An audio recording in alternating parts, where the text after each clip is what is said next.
Hello guys, this is Tony Hearts once again para sa another episode ng Big Tummy Collection.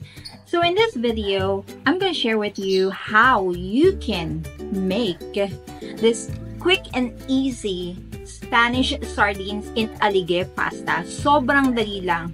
Sobrang dali lang. As in, magagawa nyo lang siya in 10 minutes.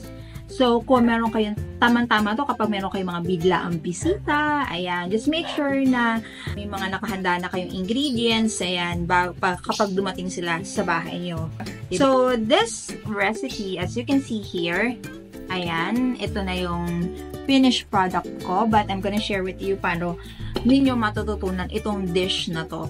Alright, so let me start with the olive oil. Kung wala man kayong olive oil, pwede kayong gumamit ng ibang mantika. So yan, pinaghiwalay ko na nga yung meat ng sardinas at yung oil nito. Bali, isang lata lang yung nagamit ko. And then, ito nga pala yung pasta na natira, so gagamitin ko rin yan. And then, nilagay ko na yung oil ng sardinas. Naglagay din ako ng bawang at kamatis, pantanggal umay. So, there, nilagay ko na rin yung sardines. Dinurog-durog ko lang. And then, nilagay ko na yung Sammy's Pure Crab Paste na napakasarap at napaka-fresh. So, yan.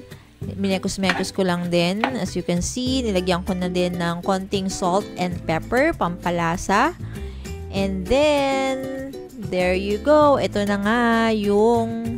And here's our final touch, ang pasta. And then, halo lang ulit. And plating. So, yummy.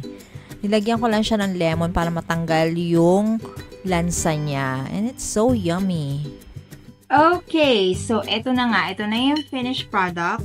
Ayan. So, yung Parmesan cheese, it's optional. So, nalagyan ko na rin siya ng lemon. Ayan. Tingnan natin kung magiging masarap ba ang combination ng Spanish sardines at crab alige. Tingnan natin.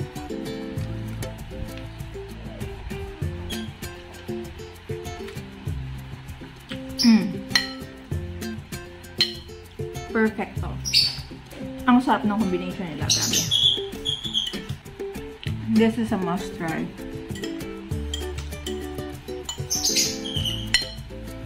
See? Wala na. Gusto ko na. So, hanggang sa susunod na recipe. Tabuj!